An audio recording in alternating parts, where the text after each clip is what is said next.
El otro día hablamos de los grupos funcionales y vimos algunas características de ellos, tanto del punto, más bien del punto de vista electrónico, de su comportamiento, de su carácter ácido base, de su capacidad para formar puentes de hidrógeno, y de en cuanto a efectos estéricos que más bien apuntan a efectos de volumen, ¿ya? Cuando yo hable de efectos estéricos, hablo de efectos de qué tan voluminoso o no es una parte de una molécula.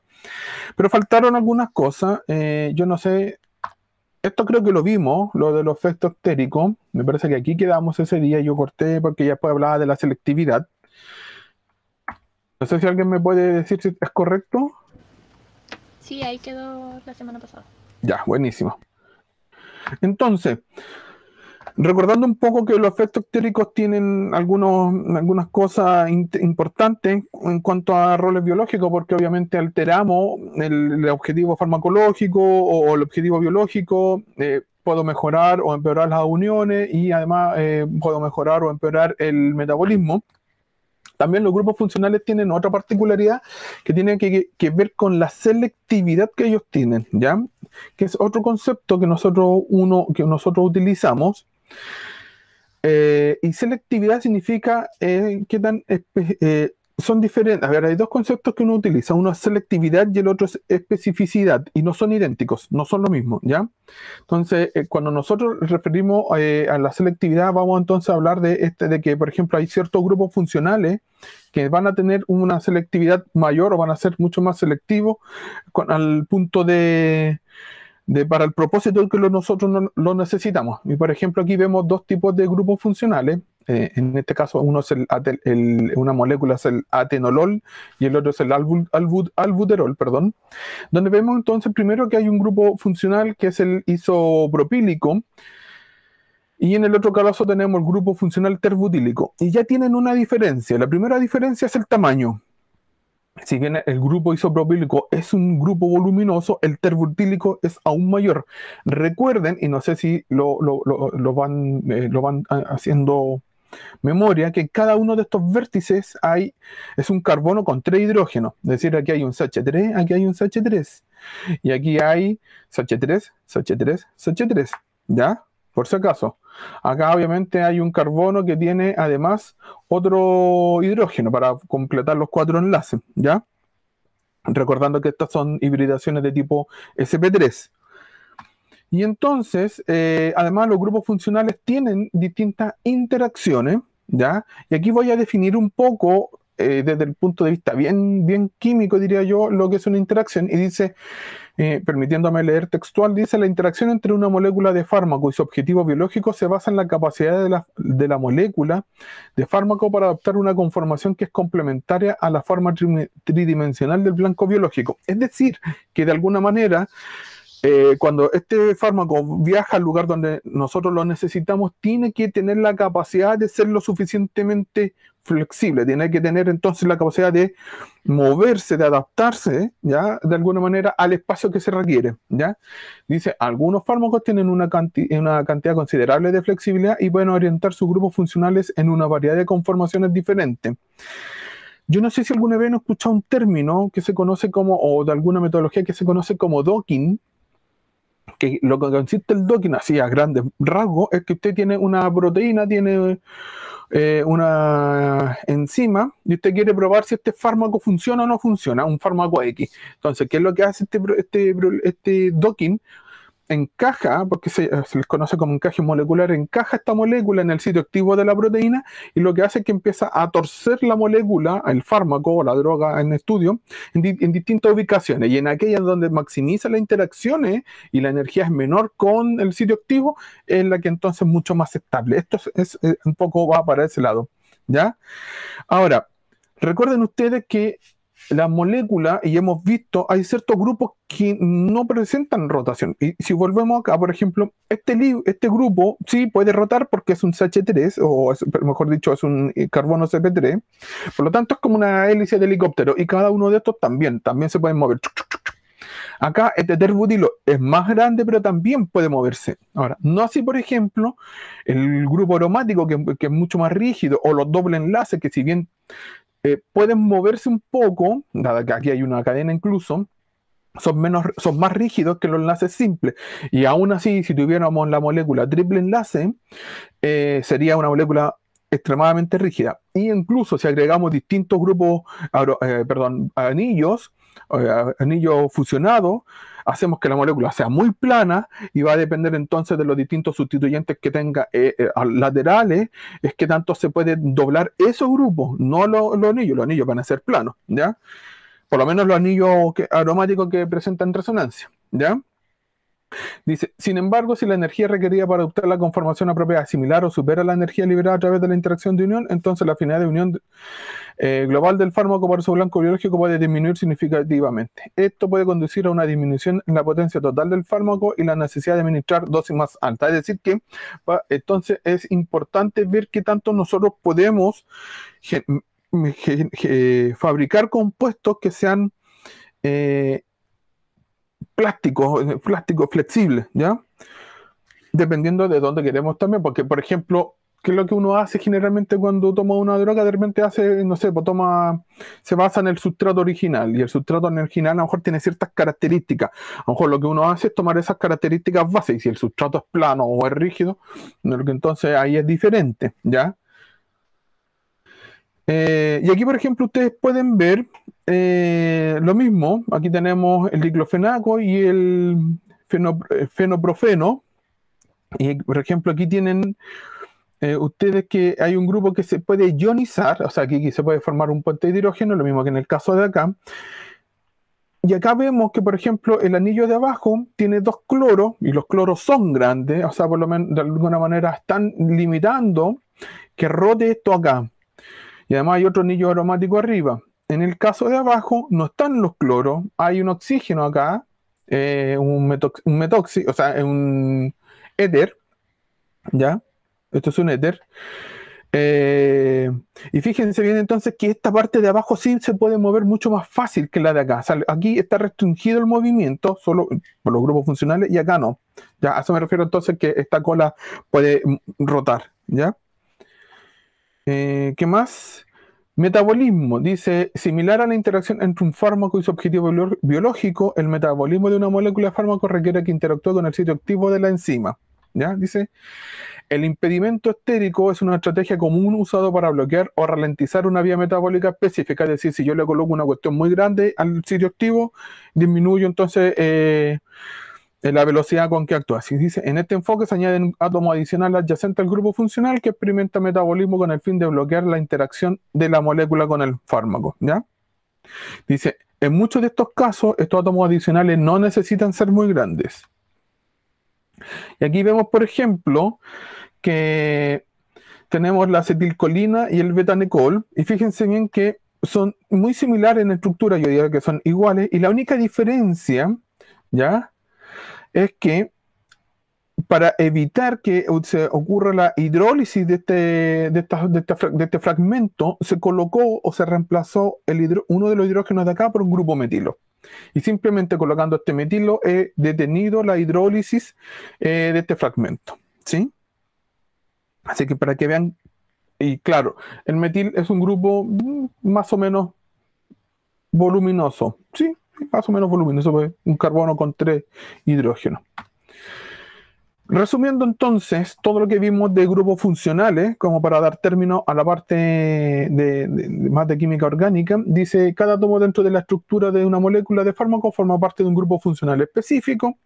La importancia de un grupo funcional dado variará entre moléculas de fármaco y clases de fármaco. Un grupo funcional específico puede producir efectos diferentes sobre diferentes moléculas de fármaco, y dice que es posible que un único grupo funcional sirva más de un propósito distinto en una sola molécula de fármaco. ¿Ya? Aquí no se nota mucho, es un poco largo el resumen. Dice, cada grupo funcional tiene un efecto electrónico, un efecto de solubilidad y un efecto estérico. No voy a entrar en los detalles porque ya sabemos que hay grupos que donan, que aceptan carga, que donan carga, hay algunos que son más voluminosos que otros, hay unos que generan puentes de hidrógeno, otros que interactúan mejor con los lípidos, es decir, que tienen ese tipo de variabilidad. Y dice que el efecto global de un grupo funcional dado depende de otro grupo funcional adyacente o circundante, es decir, que es una sinergia dentro de esta molécula, entendiendo que tenemos un esqueleto base, dependiendo de los distintos grupos funcionales, entonces es cómo se van a comportar estos mismos, ¿ya? Y después dice, los grupos funcionales pueden ser alterados para proporcionar beneficios terapéuticos específicos, es decir, yo puedo reemplazar uno por otro para mejorar cierta capacidad, etcétera.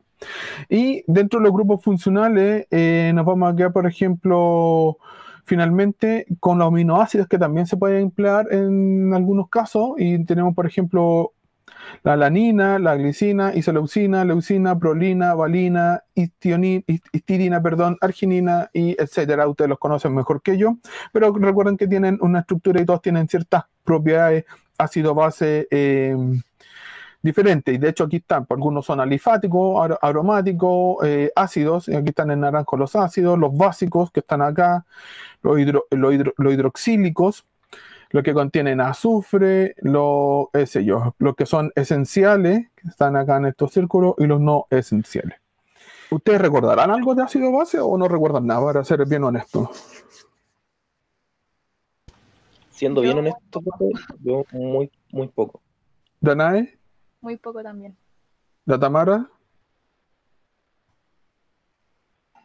Sí, poco, la verdad. ¿Para qué le va a preguntar a Josefina? Todos han coincidido en lo mismo. Ya, vamos a hablar entonces un poco de ácido base.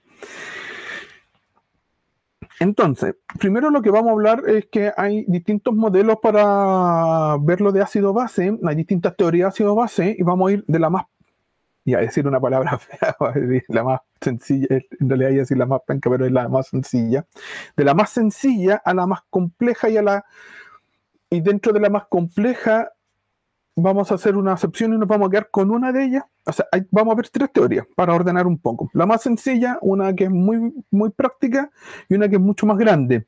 Pero la más grande quizás puede ser más útil en un aspecto del curso, y la que es de término medio, por ejemplo, es más útil en otro enfoque, y nos vamos a quedar con la del medio. Entonces, la primera definición, esto ya es muy, muy básico, es la definición de Svante Arrhenius, en donde lo único que dice él es que una sustancia ácida es aquella que contiene hidrógeno, y produce iones o protones en solución, mientras que una base es aquella que contiene el grupo hidroxilo y por lo tanto en solución genera iones hidroxilo. Es una base, así de simple. Ácido contiene protones y los genera en solución acuosa, y la base es la que tiene el grupo hidroxilo y los genera en solución acuosa. Un ejemplo fácil de ello es el ácido clorhídrico, que en solución acuosa genera un protón, y por el otro lado suelta el Cl- el cloruro, mientras que una base clásica es el hidróxido de sodio, que en solución está como sodio positivo, catión sodio, y anión hidroxilo, ¿sí? Dice, cuando un ácido y una base reaccionan, se neutraliza, ¿sí? En el sentido de Arrhenius, la neutralización ocurre cuando el protón del ácido y el hidrógeno se combinan para formar agua. Entonces la neutralización en este caso va a ser la formación de una molécula de agua. Ahora, ¿cuál es el problema de esta definición? Ahí sale textual, dice que en esta definición todo lo que sea base tiene que tener un grupo hidroxilo, pero hay bases que no la tienen, y una de las bases que no las tiene es el amoníaco, porque el amoníaco es NH3 y en ningún lado tiene un grupo hidroxilo, y por lo tanto, bajo este punto, bajo esta definición de Arrhenius, no es base. Por lo tanto, tenemos que ir a una nueva teoría mucho más evolucionada que nos diga o que contenga de alguna manera que nos permita caracterizar estas especies que se salen de la regla, por lo menos de Arrhenius.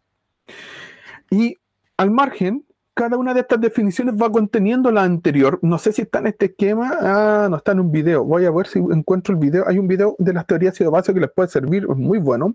Está en inglés, pero muestra claramente cómo una contiene a la otra. O sea, la de Arrhenius es la más chica, la de Bronsted es la que viene, contiene a la de Arrhenius, y la de Lewis contiene a las otras dos. Entonces, uno va viendo cómo se van complementando. Entonces, en la de Bronsted y Lowry, que son dos personas por si acaso, en este caso el ácido sigue siendo un donante de protones, es decir, que es cualquier especie que dona un ion hidrógeno, y por lo tanto debe contener un hidrógeno en su fórmula, y por lo tanto todos los ácidos de Arrhenius son ácidos de Bronsted y Lowry. No hay un cambio mayor en esta parte. ¿Dónde está el cambio? En la parte de la base, porque dice... La definición es distinta, se basa en que las bases son aceptores de iones hidrógenos, son aceptores de protones, lo que no decía Arrhenius. ¿ya? Y por lo tanto, cualquier especie que acepte un ion hidrógeno es una base. ¿Por qué podemos decir nosotros que las bases pueden aceptar ion hidrógenos? Porque tienen un par de electrones sin compartir. Vamos al caso del amoníaco, no está acá, lamentablemente. Y el amoníaco tiene la particularidad, a ver si lo alcanzo a hacer, si me dan un segundo. Oh, que escribo feo. Este es el amoníaco, recordando que es NH3. Y entonces la teoría de Bronsted dice que, y voy a cambiar de color, que tenemos un par de electrones para recibir o para alojar una nueva unión, ¿sí? Eso sería una base. ¿Dónde está ese par de electrones? Está acá, está ahí. Ahí está ese par de electrones. Y como ese par de electrones, entonces, cuando un ácido, vamos a cambiar de color, un ácido, vamos a colocarle al ácido H+, entendemos nosotros que este H+ ha salido sin su electrón, ¿cierto? Y por lo tanto, cuando esto se une, cuando esto va para acá, es este par de electrones sin compartir el que genera el nuevo enlace. Y por lo tanto, lo que nosotros debiéramos esperar es entonces la formación de esta especie.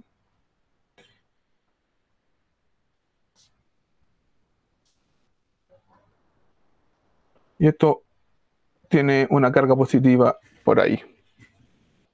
¿Sí? Y eso sería entonces la explicación de por qué pueden, ahora las bases son las especies que aceptan protones. Volviendo entonces a la presentación, les puedo decir entonces que las bases de Bronsted y Lowry no son bases de Renio, pero todas las bases de Renio sí son bases de Bronsted y Lowry. Bajo este punto de vista, entonces, que ya sabemos que una especie dona protón y la otra especie acepta el protón, nosotros vamos a hablar entonces de un equilibrio ácido-base que se forma, ¿sí? Y por lo tanto, esto tiene una consecuencia. Y no sé si están viendo el dibujo que está a continuación. Lamentablemente la pizarra no te deja pescar la... Ah, pero sí se puede, creo que lo puedo hacer. Pero por mientras se los puedo explicar igual. Fíjense bien que aquí hay un equilibrio. Aquí tenemos, por ejemplo, el ácido clorhídrico, que es un donador de iones hidrógeno, y en el otro lado tenemos el agua, que es en este caso va a actuar como base porque va a aceptar un protón, ¿sí? Recuerden que en la estructura del agua acá se ven claramente los pares de electrones que tiene sin compartir el agua, ¿sí? Ahora, en solución entonces se va a mostrar esta especie, se genera el cloro y se genera el ion hidróneo, H3 o más. Ahora lo vamos a ver desde el punto de vista de la base. Nuevamente vamos a tomar como base el amoníaco, NH3, ahí está el par de electrones que yo le hablaba, y entonces el agua, en este caso el agua, va a donar el ion hidrógeno, ¿sí? O mejor dicho, el par de electrones no enlazados del amoníaco se une a un átomo de hidrógeno del agua y se lo lleva. Y en este caso entonces se genera la especie NH4+, la misma que yo había dicho anteriormente, de hecho el dibujo es similar, y se genera el ion hidroxilo. Ahora, fíjense bien, ¿qué es lo que cambia acá? Que en ambos casos uno de los reactivos es agua, pero en ambos, y en este caso, el agua actúa tanto como ácido y como base, ¿sí? Por lo tanto, ya sabemos que entonces el agua tiene un comportamiento dual. Además, fíjense bien, no sé si lo pueden notar ustedes, las flechas son diferentes. Cuando ocurre en la formación del ion hidrógeno, este queda como cloro, pero la flecha está en un solo sentido. No está en doble sentido, por lo tanto el equilibrio está desplazado fuertemente hacia otro lado, mientras que en el caso del amoníaco la flecha muestra una reversibilidad, o sea, puede ir tanto para un lado como para el otro. Algo más le iba a mostrar a ustedes. Esto le iba a indicar. ¿Por qué? ¿Por qué este par de electrones se puede llevar al hidrógeno del agua? ¿Podría alguien contestarme por qué el nitrógeno o los par de electrones sin compartir del nitrógeno se puede llevar un hidrógeno del agua?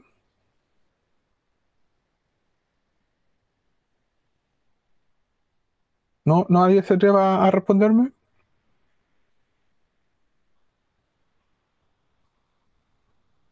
Bueno, si no se atreven a responder, tiene que ver porque hay una diferencia de electronegatividad.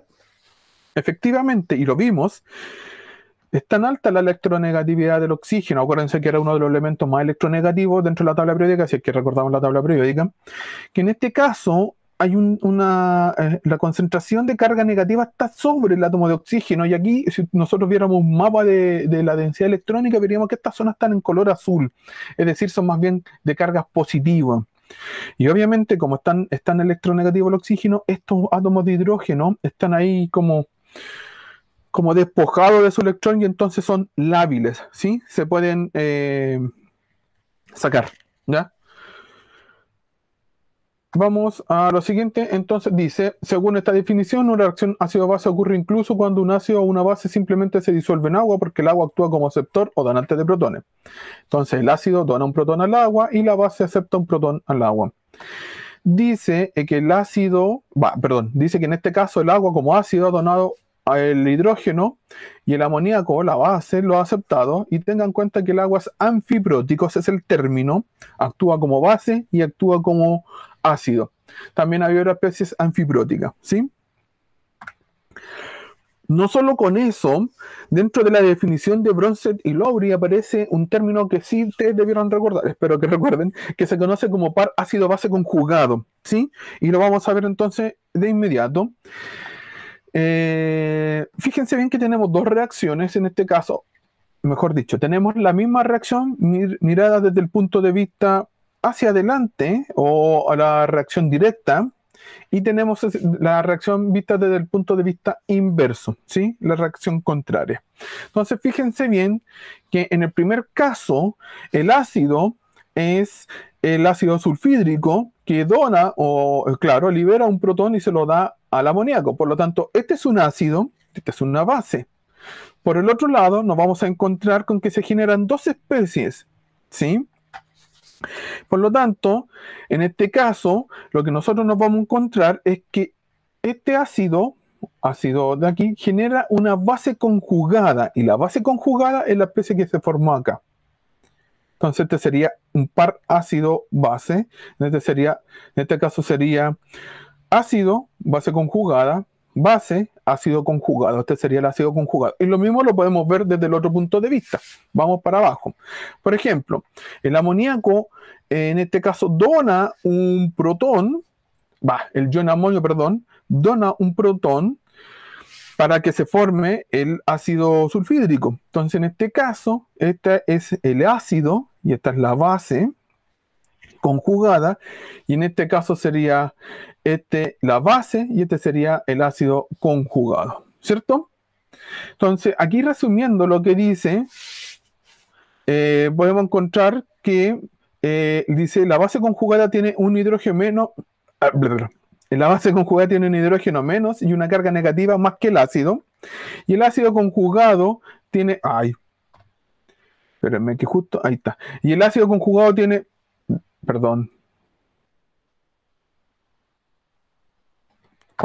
y el ácido conjugado tiene un hidrógeno más que la carga y una carga negativa menos que la base, ¿sí? Es decir, eso es lo que nosotros vemos. Entonces, este es ácido, base conjugada, base, ácido conjugado. Esto es súper importante. Lo mismo se ve ahora en esta misma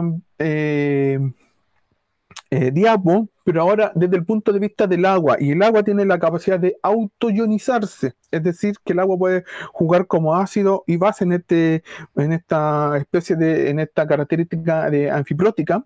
Y fíjense bien que vamos a tener en un caso la base 1, que va a ser el agua, que va a recibir un hidrógeno de otra agua que se va a comportar como ácido. Nuevamente aquí está la terminología de ácido-base conjugado, ¿ya? Entonces fíjese bien que tenemos esta bidireccionalidad en la reacción, es decir, que puede proceder de un lado o hacia el otro, y en un caso vamos a generar al ion hidronio y al ion hidroxilo. Este sería, por ejemplo,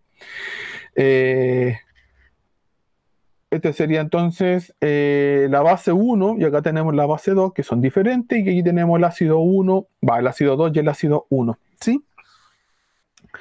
Y aquí está la misma aplicación, pero ahora con los electrones en juego, demostrando más claramente cómo se generan los electrones o cómo se comportan los electrones en este sistema. ¿Para qué nos sirve saberla o por qué es importante la autoionización del agua? Bueno, primero porque es una reacción ácido-base que está justificada por la teoría de Bronsted y Lowry, ¿ya? Y por lo tanto, entonces, nos permite comprender un poco más cómo actúa el agua en ciertos, o cómo es el agua como medio, ¿ya? Me voy a saltar esto un poco. Y ahora llegamos a la definición más compleja, o la más, la más compleja, o la más grande, que es la definición de Lewis. Y la primera diferencia que tiene la definición de Lewis con respecto a la de Bronsted y Lowry y la de Arrhenius es que ya no habla de ni hidrógenos, o de protones, ni de bases, sino habla de electrones, de pares de electrones, ¿sí? Entonces dice, una base es cualquier especie que dona un par de electrones para formar un enlace. Pum, inmediatamente nos cae el amoníaco. Y un ácido es cualquier especie que acepta un par de electrones para formar un enlace, ¿sí? Entonces dice, la definición de Lewis, como la definición de Bronsted y Lowry, requiere que una base tenga un par de electrones para donar, por lo que no expande las clases de base. Sin embargo, expande las clases de ácido.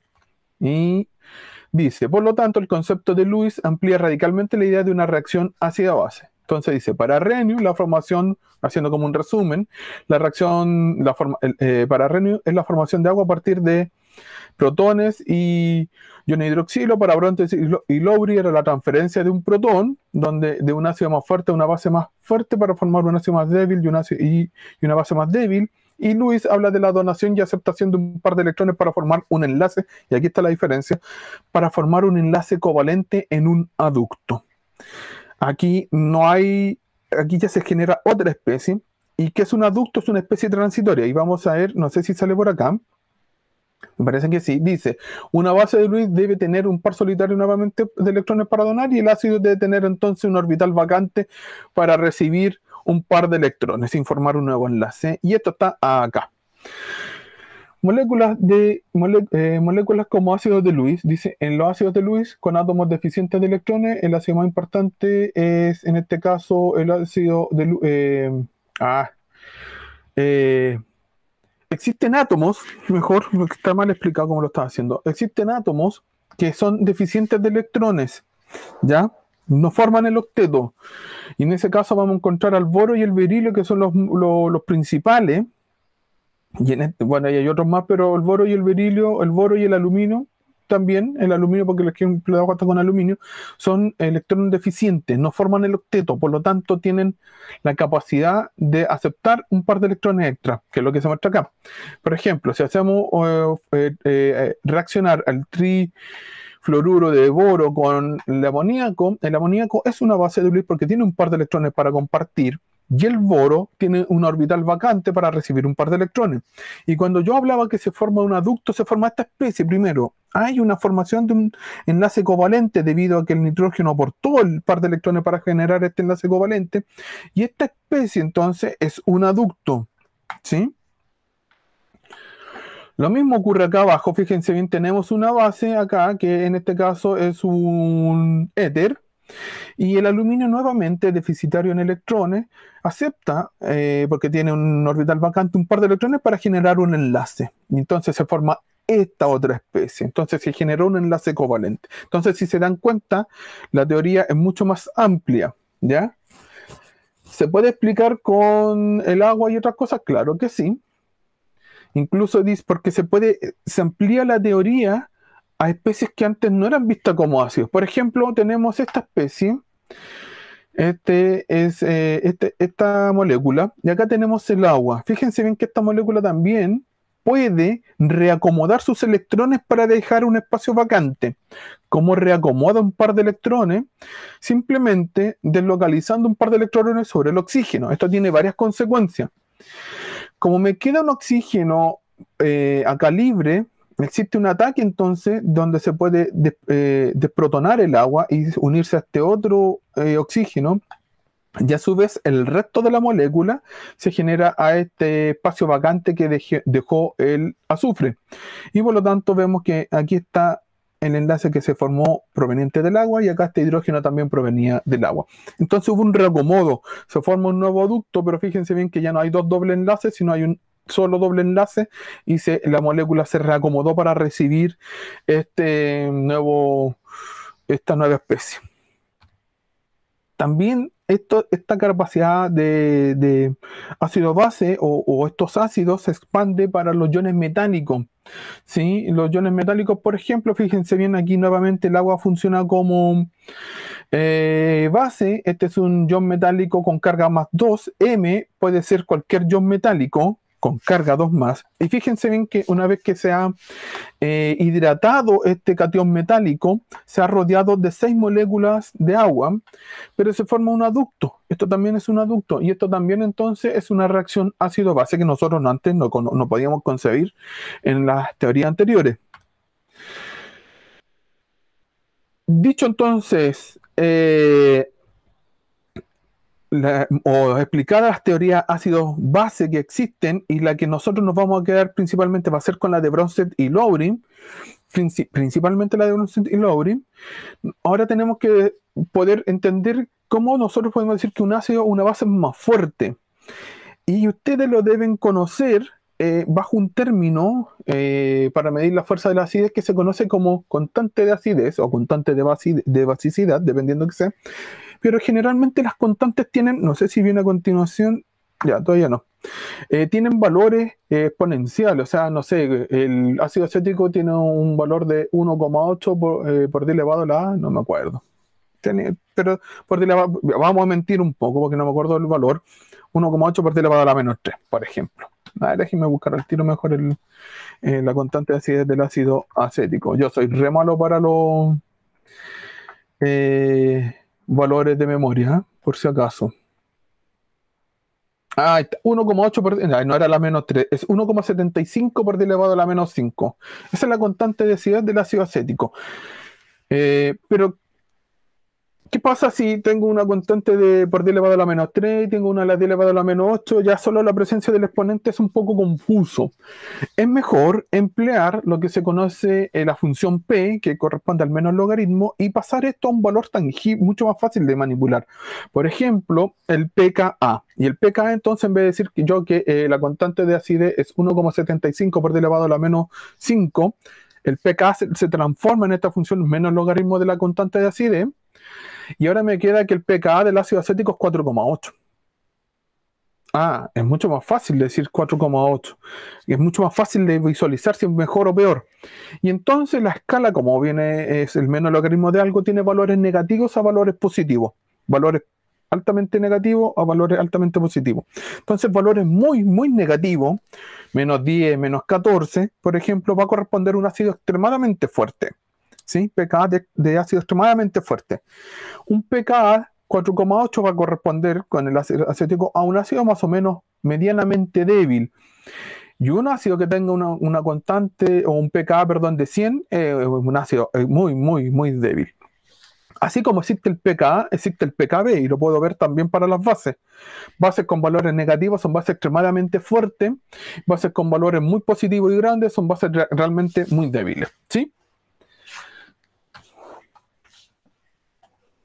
Perdón, que me cambié.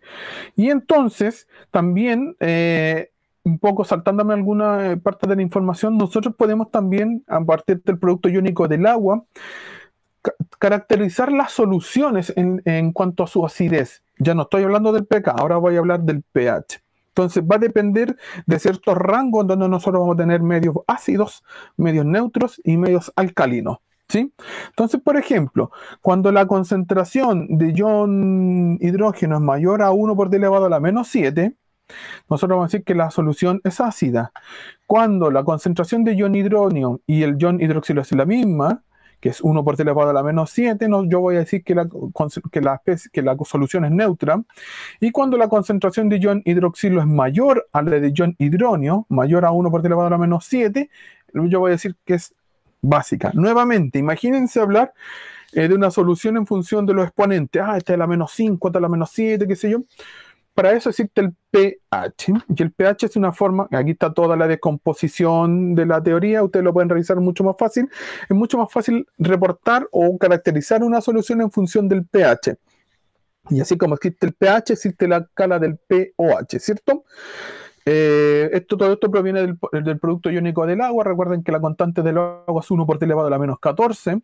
Y cuando yo saco el menos logaritmo de la constante del agua, el pKw o el pK del agua es 14. Y por lo tanto, para una especie, por ejemplo, el pH más el pOH tiene que sumar 14, ¿sí? Y aquí están las distintas fórmulas. pH es menos logaritmo de la concentración de ion hidroxilo, pOH es menos logaritmo de la concentración de ion hidronio, y pOH es menos la concentración de el menos logaritmo de la concentración de ion hidroxilo. Lo mismo, yo puedo ir para el otro lado, la concentración de ion hidronio es 10 elevado a menos pH, y la concentración de ion hidroxilo es 10 elevado a la menos pOH. Y si nosotros lo hacemos mucho más simple esto, entonces ahora una solución ácida va a ser cuando su pH es menor a 7, una solución va a ser neutro cuando el pH es igual al pOH, y en este caso es 7, y una solución básica va a ser igual cuando el pH es mayor que el pOH, ¿sí? Si es que lo vemos desde un punto de vista intermedio, ¿cierto? ¿Por qué? Porque si lo vemos cuando los pH son altos, por ejemplo, si el pH es 13, la solución es básica. Y hoy tiene sentido, 13, el pOH 1, pero si lo veo desde el punto de vista, entonces ese pOH me está diciendo que la solución es básica. No sé si se entiende. Un pOH 1 me está diciendo que la solución es muy básica, es una base fuerte. Pero si lo veo desde el punto de vista de pH, me está diciendo que un valor de pH 13 es una solución básica. ¿Sí? Y entonces nosotros vamos a quedar con lo siguiente. Entonces, por ejemplo, podemos ver que hay un rango grande de distintas cosas de pH. Por ejemplo, el jugo gástrico tiene un pH entre 1,6 a 3. Las bebidas carbonatadas como la Coca-Cola y otras tienen un pH que va de 2 a 4. El jugo de limón va de 2 a 2,4. El vinagre de 2,4 a 3,4. El jitomate de 4 a 4. Esto es mexicano, se nota el tiro. La cerveza va de 4 a 5, la orina humana tiene un pH de 4,8 a 8,4. Ya, esto yo no manejo mucho estos rangos, podría haberle preguntado a mi señora que es enfermera, porque esto tiene que ver con ciertas enfermedades que ocurren en el cuerpo, los valores de pH. La leche de vaca tiene un pH de 6,3 a 6,6, la saliva humana tiene un pH de 6,5 a 7,5, el plasma sanguíneo tiene un pH que va de 7,3 a 7,5, muy interesante esto. Y la clara de huevo tiene otro valor, la leche de magnesia 10,5 y el amoníaco casero de 11 a 12, que son los productos de limpieza generalmente. Y entonces, como les decía, volviendo entonces, ya tenemos una escala para caracterizar la solución en ácido, básica y neutra, y además tenemos una escala para decir cuando un ácido es fuerte o débil, ¿cierto? Entonces, por ejemplo, si le digo que el ácido fluorhídrico tiene un pKa de 3,14, usted me va a decir, tiene un pH, o sea, tiene un ácido más o menos fuerte. Ahora, ¿hay ácidos más fuertes? Claro que sí. Ahora, también en esta diapo lo que se está mostrando es que hay ciertos ácidos que no se disocian completamente de agua, que es lo que se conoce como ionización. ¿Ya? Los ácidos fuertes y las bases fuertes se disocian 100 completo en solución acuosa. Por ejemplo, el ácido clorhídrico está totalmente disociado. ¿Qué significa esto? Y no sé si ustedes recuerdan que hice énfasis en el tipo de flecha que mostré. Cuando la flecha solamente hace la reacción directa, hacia la formación de producto y no hay una reacción reversible, significa entonces que ese ácido se ha disociado completamente. Es decir, yo tengo una solución de ácido clorhídrico y lo que yo voy a tener realmente en esta solución es iones protones y iones cloruro. No puedo formar de nuevo el ácido clorhídrico, no puedo formar al HCl.